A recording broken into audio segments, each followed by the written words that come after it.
السلام عليكم ورحمة الله وبركاته.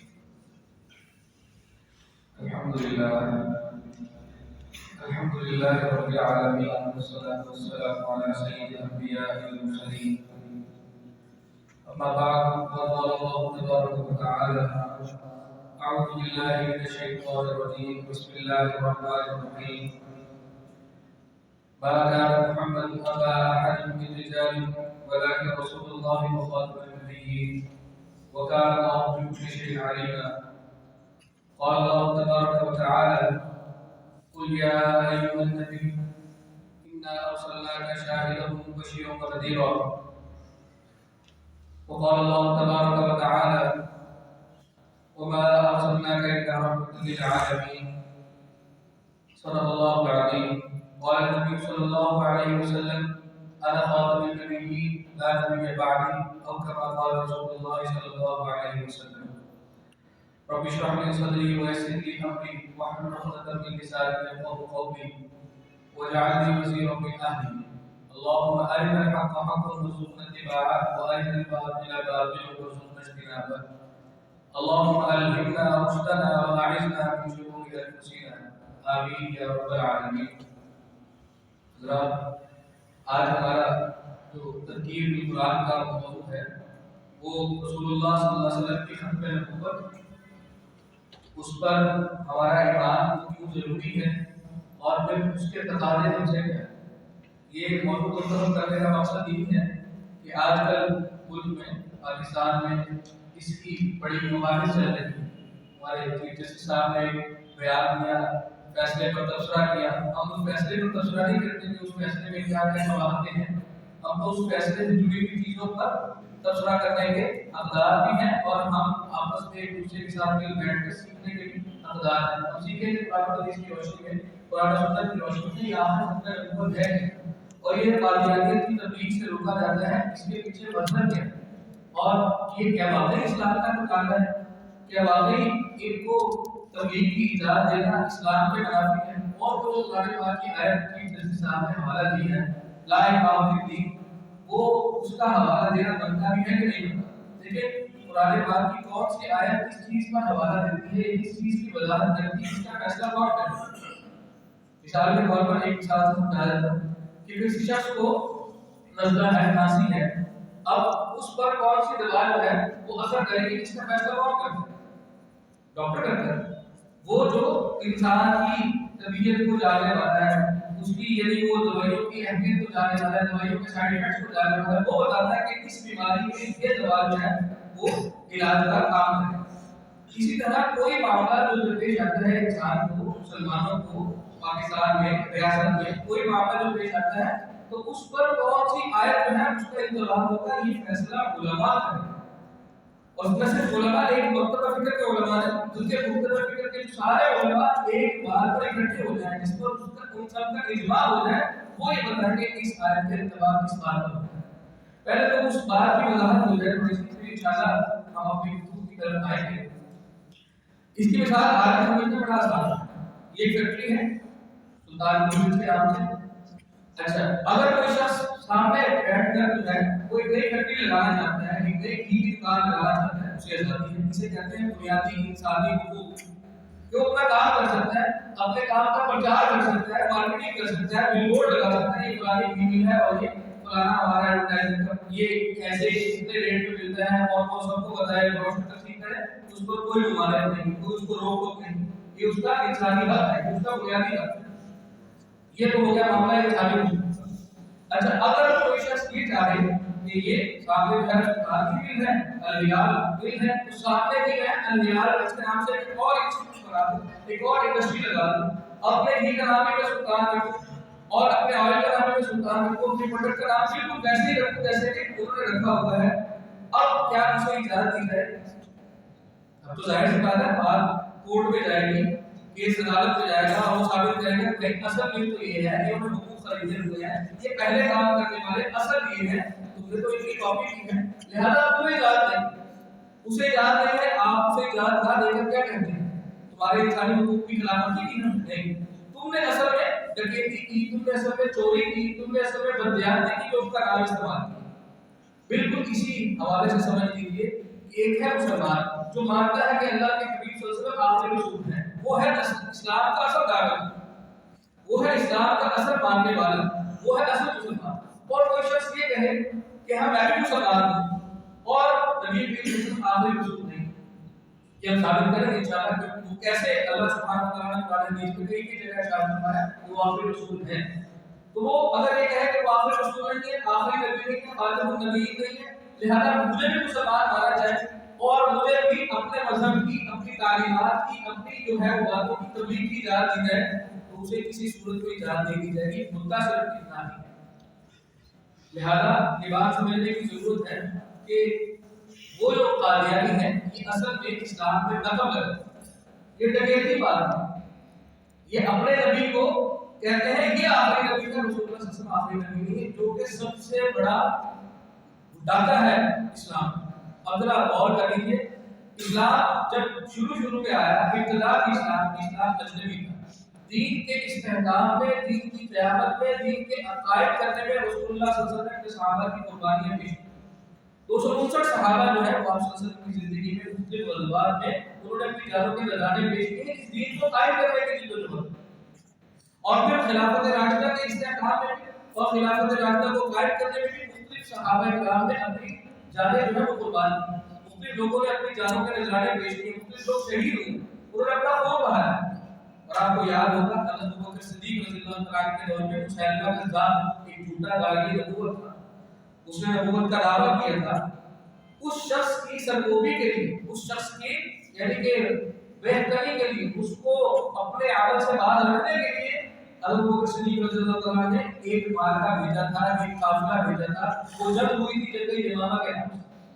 اس جنگ میں سب سے زیادہ کفار کرام شہید ہوئے، 1300 کے قریب کفار جو ہے وہ شہید، پورے نبوی زندگی میں 23 سالہ جدوجہد میں شہید ہونے والوں کی تعداد کتنی ہے؟ 261، اور اس ایک مارکے میں شہید ہونے والوں کی تعداد کتنی ہے؟ 1300۔ وہ جانیں کس لیے دی گئی تھی؟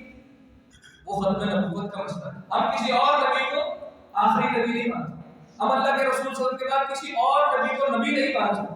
اس بات پر صحابہ نے اپنی جانیں پیش کی ہیں، اپنی گردنیں پیش کی ہیں، کتنے جلیل القدر صحابہ ہیں انہوں نے اپنی جانیں پیش کی ہیں، کس مقصد کی خاطر؟ ختم نبوت کے مقصد کی خاطر کہ اللہ کے نبی صلی اللہ علیہ وسلم آخری رسول۔ میں نے آپ کے سامنے ایک آیت تلاوت کی سورۃ الاحزاب کی 40 نمبر آیت، اللہ کے حبیب صلی اللہ علیہ وسلم کے بارے میں ارشاد فرمایا گیا ما کان محمد ابا احد من رجالکم۔ دیکھو نبی کریم صلی اللہ علیہ وسلم تم میں سے کسی مرد کے والد نہیں، آپ صلی اللہ علیہ وسلم کی 4 بیٹیاں اور 3 بیٹے تھے، لیکن وہ تینوں بیٹے بچپن میں ہی وفات پا گئے، جوانی۔ اور حضرت زید بن حارثہ رضی اللہ عنہ جو آپ صلی اللہ علیہ وسلم کے منہ بولے بیٹے تھے، انہیں بھی آپ صلی اللہ علیہ وسلم کا بیٹا کہا جاتا تھا۔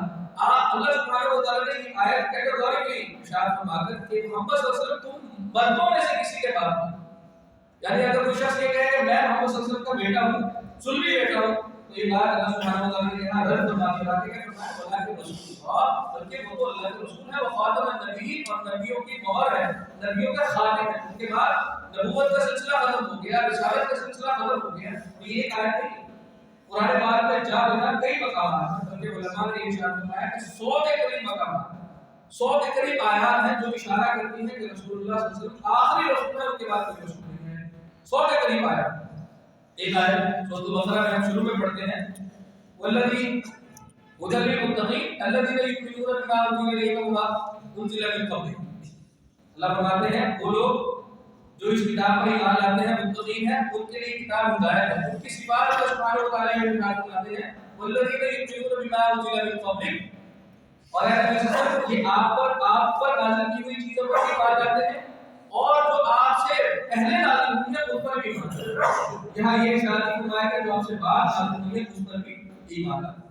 یعنی اگر کوئی وحی کا سلسلہ بعد میں جاری ہوتا تو اس آیت میں یہ بیان کیا جاتا کہ اللہ سبحانہ و تعالیٰ کہتے ہیں یہ متقین وہ ہیں، یہ اللہ سے کرنے والے وہ ہیں جو آپ سے پہلے نازل شدہ وحی پر بھی ایمان لاتے ہیں، آپ کی وحی پر یعنی جو آپ پر نازل ہوئی اس وحی پر بھی ایمان لاتے ہیں، اور جو آپ کے بعد نازل ہوئی اس وحی پر ایمان لاتے ہیں۔ ایسا نہیں ہے، بلکہ کیا کہا گیا کہ اس پر ایمان لاتے ہیں جو آپ پر نازل ہوا اور جو آپ سے پہلے نازل ہوا۔ تو یہ آیت بھی یہ حوالہ پیش کرتی ہے۔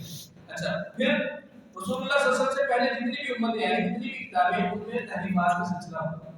ان میں کوئی نہ کوئی تحریف ہو گئی، کوئی نہ کوئی تبدیلی جو ہے وہ کر دی گئی۔ یہ قرآن پاک کے واحد کلام ہے جس میں کوئی تحریف نہیں ہے، کوئی تبدیلی نہیں ہے، کس میں شوشے کا بھی فرق نہیں، بلکہ آج دنیا کے علوم کے بڑے بڑے ماہر وہ اس بات کو مانتے ہیں،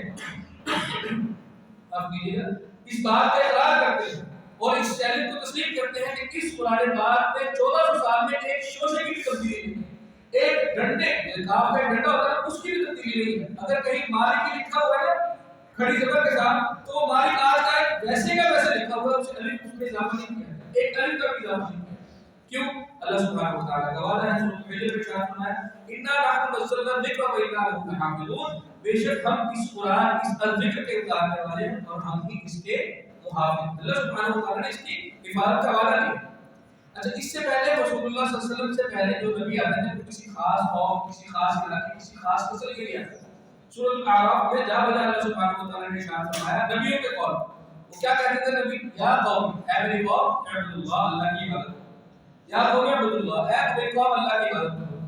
کوئی قوم اگر قوم صالح تھی، قوم سمود تھی، تو حضرت صالح علیہ السلام کو دعوت دیتے تھے اے میری قوم۔ رسول اللہ صلی اللہ علیہ وسلم تمام انسانوں کے لیے نبی بنا کر بھیجے گئے، بلکہ آپ سب سے کہلایا گیا قل یا ایھا الناس، اے نبی صلی اللہ علیہ وسلم کہہ دیجیے انی رسول اللہ الیکم جمیعا، میں تم سب کی طرف اللہ کا رسول بنا کے بھیجا گیا۔ ان سے مخاطب ہوا گیا، وہ مخاطب ہوتے تھے اپنی قوم سے، یا قوم اے میری قوم، بلکہ حضرت عیسیٰ علیہ السلام جن کی آج جو مذہب کے ناطے والے ہیں وہ کہتے ہیں عیسائیت جو ہے وہ تمام انسانیت کے لیے، ان کو اللہ سبحانہ و تعالیٰ نے کہلوایا، وہ کہتے ہیں اللہ سبحانہ و تعالیٰ نے ان کے الفاظ کوٹ کیے قرآن پاک، وَرَسُولًا إِلَىٰ بَنِي إِسْرَائِيل، میں تو رسول ہوں بنی اسرائیل کی طرف۔ بنی اسرائیل کون؟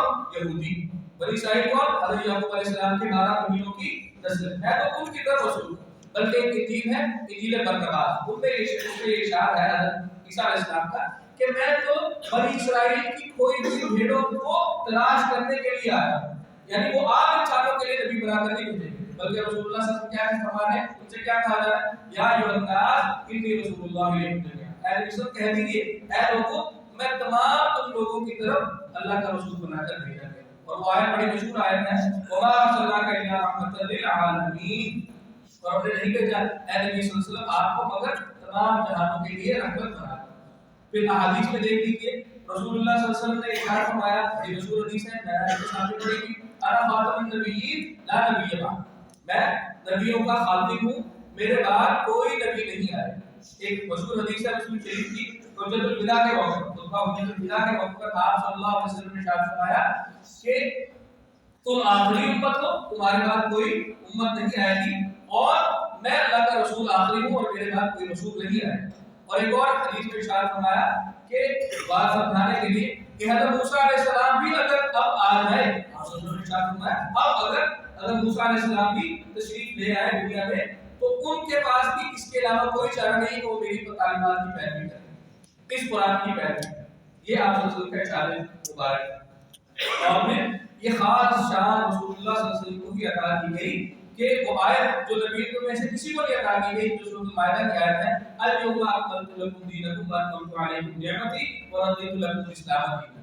یہ نبی صلی اللہ علیہ وسلم ہم نے آپ کے دین کو مکمل کر دیا اور اپنی نعمت آپ پر تمام کر دی اور اسلام کو دین آپ کے لیے پسند کر دیا۔ یہ آیت کی شان نزول اور کسی رسول کو کسی نبی کو نہیں ملا، لیکن پھر بھی لوگ رقم لگاتے ہیں۔ ایک اور جملہ بھی کہا جاتا ہے، آپ کہتے ہیں کہ کوئی نبی نہیں آئے گا، احادیث میں صراحت کے ساتھ موجود ہے کہ حضرت عیسیٰ علیہ السلام تشریف لائے قیامت سے پہلے، یہ ہم سب مانتے ہیں، پوری امت اس بات پر اکٹھی ہے، متفق ہے، پوری امت مسلمہ کہ حضرت عیسیٰ علیہ السلام تشریف لائے گے۔ اس پر علماء نے ایک جملہ ارشاد فرمایا، علماء نے بتایا کہ آپ صلی اللہ علیہ وسلم کے بعد کوئی نیا نبی نہیں ہے، وہ آئے گے لیکن وہ آپ صلی اللہ علیہ وسلم کی پیروی کریں گے، آپ صلی اللہ علیہ وسلم کی شریعت کے تابعدار رہیں گے، کوئی نیا نبی آپ صلی اللہ علیہ وسلم کے بعد نہیں آئے گا۔ اچھا، یہ تو ہو گئی ساری قرآن و حدیث سے دلیلیں، اب ذرا عقلی دلیلوں کی بھی بات کرنی ہے۔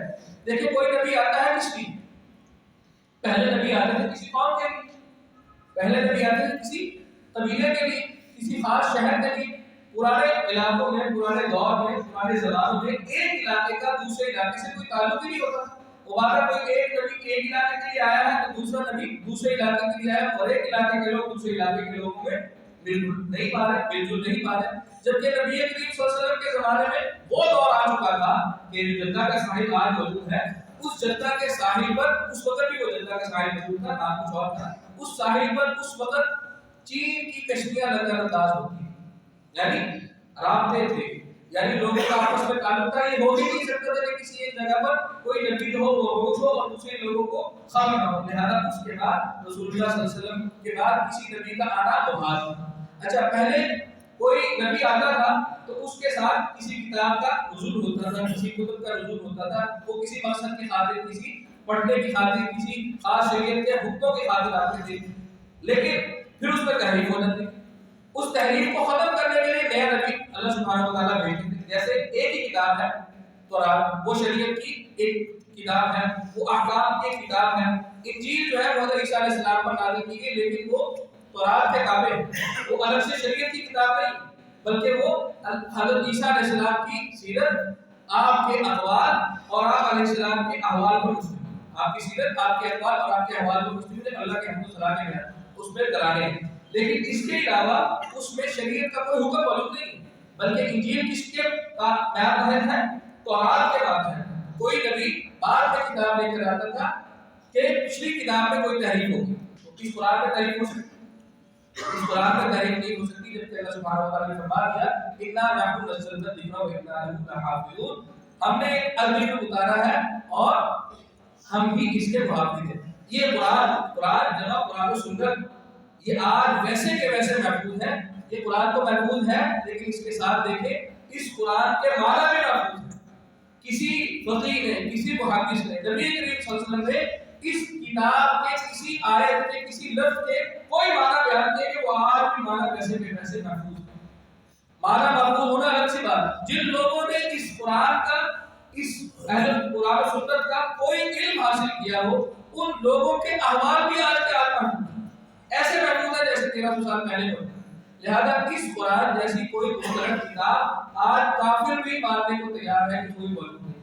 جب یہ قرآن آج مستند ترین کتاب ہے تو اس قرآن کو آگے، یعنی اس قرآن کی تحریف تو ہو ہی نہیں سکتی، لہذا آج کسی نبی کی ضرورت ہی نہیں۔ اور پھر آخری بات ایک عقلی طور پر کہ رسول اللہ صلی اللہ علیہ وسلم سے پہلے قبیلے تھے، انسان جو ہے وہ اپنا شعور جو ہے وہ ابھی یعنی پا رہا تھا، اس کے شعور کا جو ہے وہ ترقی ہو رہی تھی، وہ ایک قبیلہ تھا، پھر معاشرہ بن رہا تھا، پھر وہ جو ہے وہ شہر بن رہا تھا، مکہ شہر تھا، وہ ریاست کا ابھی تصور موجود نہیں تھا، لیکن نبی کریم صلی اللہ علیہ وسلم کے دور میں وہ ریاست کا تصور آ چکا تھا، لہذا انسان اپنے شعور تک جہاں پہنچنا چاہتا تھا وہاں پہنچ چکا تھا، لہذا آخری کتاب انسان کی ہدایت کے لیے جو مکمل اور جامع کتاب جو ضرورت تھی وہ اللہ سبحانہ و تعالیٰ نے دے دی۔ یہ قرآن بعد والوں کے لیے بھی ہدایت کا باعث ہے، اس قرآن کے بعد کسی اور ہدایت کی، کسی اور کتاب کی ضرورت نہیں، قرآن سے مراد قرآن و سنت ہی کہا ہے۔ اور پھر علماء نے یہ بھی بتا دیا کہ یہ آپ صلی اللہ علیہ وسلم کو آخری نبی ماننا یہ ہمارے ایمان کا لازمی تقاضا ہے، لازمی تقاضا ہے۔ اگر یہ ہم ایمان نہیں رکھتے تو ہمارا ایمان نہیں۔ قرآن میں آیا ہے سورۃ البقرہ میں ارشاد فرمایا، دوسرا رکوع آغاز ہوتا ہے یہاں سے، وَمِنَ النَّاسِ مَن يَقُولُ آمَنَّا بِاللَّهِ وَبِالْيَوْمِ الْآخِرِ وَمَا هُمْ بِمُؤْمِنِينَ۔ اللہ فرماتے ہیں کہ لوگوں میں سے کچھ ایسے ہیں جو کہتے ہیں کہ ایمان لائے اللہ پر اور آخرت پر، اللہ فرماتے ہیں یہ ایمان کا نہیں، یعنی ایمان اللہ پر لانا، ایمان آخرت پر لانا یہ کافی نہیں ہے ان کے ایمان والے ہونے کے لیے۔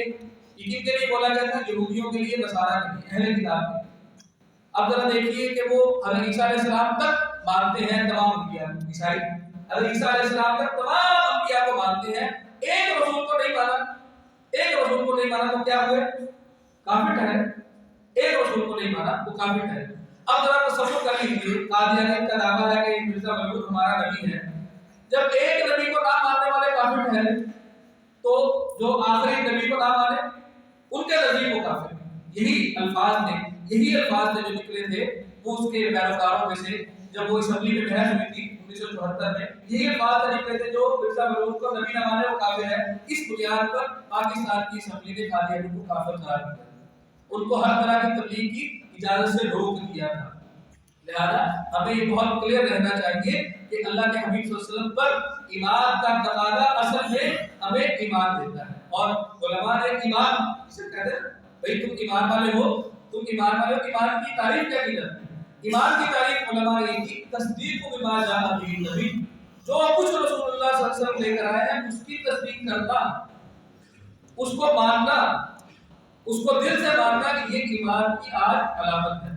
اب رسول اللہ صلی اللہ علیہ وسلم نے کہہ دیا انا خاتم النبیین لا نبی بعدی، کہ میں اللہ کے میں خاتم النبیین ہوں، میرے بعد کوئی نبی نہیں آئے گا، اس بات کو میں نہ مانوں تو میں نے اللہ کے حبیب کو نہیں مانا، اور جب میں نے اللہ کے حبیب کو نہیں مانا تو میرا ایمان کامل ہو ہی نہیں سکتا. اور سب سے بڑھ کر اللہ کے حبیب صلی اللہ علیہ وسلم نے اس اپنی زندگی میں جو 23 سالہ زندگی میں اس جزیرہ نما عرب پر دین کے دفاع کا کام کر کے دکھا دیا، دین نافذ کر کے دکھا دیا. اب تمام امت مسلمہ کے لیے آپ صلی اللہ علیہ وسلم نے ایک مشعل راہ دی. اب یہ دین اللہ کا، اللہ کے حبیب صلی اللہ علیہ وسلم کی حدیث سے واضح ہے کہ یہ دین اللہ کا پورے قرآن عظیم پر نافذ ہو کر رہے گا.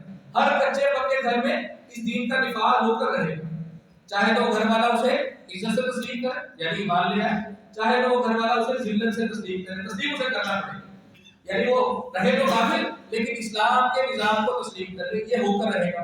آپ صلی اللہ علیہ وسلم نے کون کرے گا؟ اللہ سبحانہ و تعالی نے فرما دیا وَكَذَلِكَ جَعَلْنَاكُمْ أُمَّةً وَسَطًا، ہم نے اے امت مسلمہ تمہیں امت وسط بنایا ہے.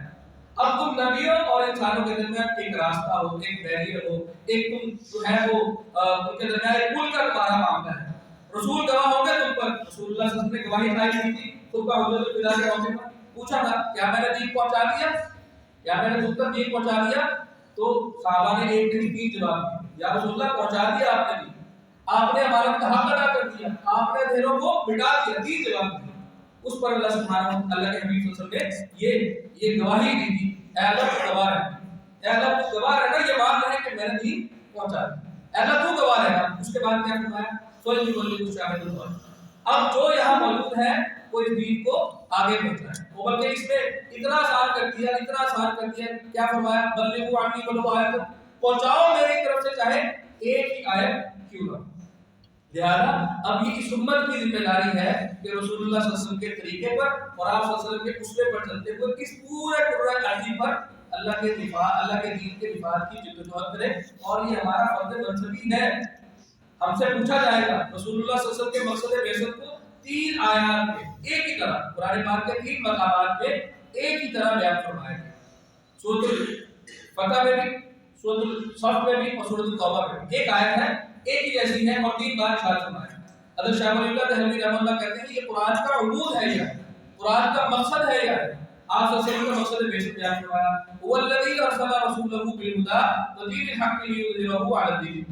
وہی اللہ ہے جس نے بھیجا ہے اپنے رسول کو الہدیٰ یعنی قرآن پاک، ودین حق اور مجھے کامل نظام زندگی دے کر بھیجا. کس لیے؟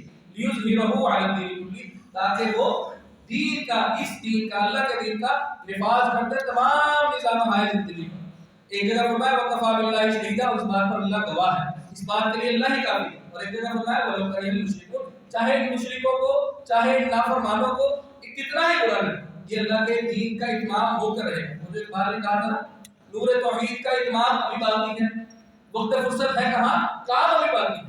اس امت کے کرنے کا اصل کام ابھی باقی ہے. اس امت نے اللہ کے لائے، اللہ کے نبی صلی اللہ علیہ وسلم کے لائے ہوئے دین کے دفاع کی جدوجہد کرنی ہے. یہ ہمارا فرض منصبی ہے. آخر میں پھر اسی بات کا حوالہ دیتے ہیں کہ جو آج ہمارے معاشرے میں باتیں چل رہی ہیں، ہمارے ملک میں باتیں چل رہی ہیں کہ قادیانیوں کو اجازت دے دی جائے. میں انہی الفاظ کو دوبارہ ساتھی بھی آئے ہیں انہی الفاظ کو دوبارہ ریپیٹ کر دیتا ہوں کہ دیکھیں آج یہ بل موجود ہے، اس بل کے سامنے کوئی بھی شخص اپنے نام سے بل بنا لے، اپنے کسی نام سے، جیسے ایک بل پیچھے بھی موجود ہے نور کے نام سے، اس بل کے بالکل سامنے کوئی اپنے نام سے ایک بل بنا لے، گھی کی، آئل کی، اسے اجازت ہے. یہ اس کا انسانی حق ہے، یہ اس کا بنیادی حق ہے.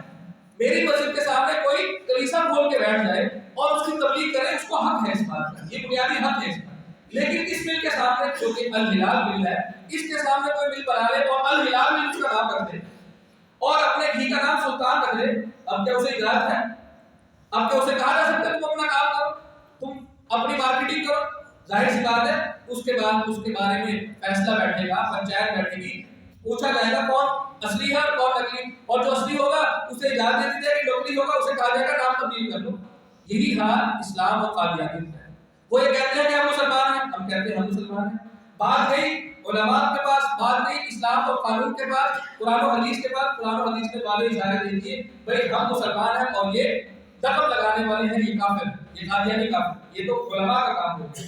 پھر اسمبلی میں 13 دن بحث چلی ہے، اسمبلی میں پاکستان کی اسمبلی میں 1974 میں 13 دن بحث چلی ہے، دو گروہ موجود تھے اس وقت قادیانیوں کے، دونوں کے بڑوں کو بلایا گیا، آئے اپنے ایمان کو ثابت کریں، وہ اپنا ایمان ثابت نہیں کر سکے، بلکہ ان کے منہ سے یہ نکل آیا تھا کہ جو قادیانی جو مسلمان مرزا مقبول کو نہ مانے وہ کافر ہے۔ تو اس کا مطلب کیا ہے؟ وہ کہتے ہیں پوری امت کافر ہے سوائے اس کو جو مرزا مقبول کو نبی مانے، لہذا اس وقت اسمبلی نے انہیں کافر قرار دیا، لہذا یہ سرٹیفائیڈ کافر ہے، غیر مسلم ہے۔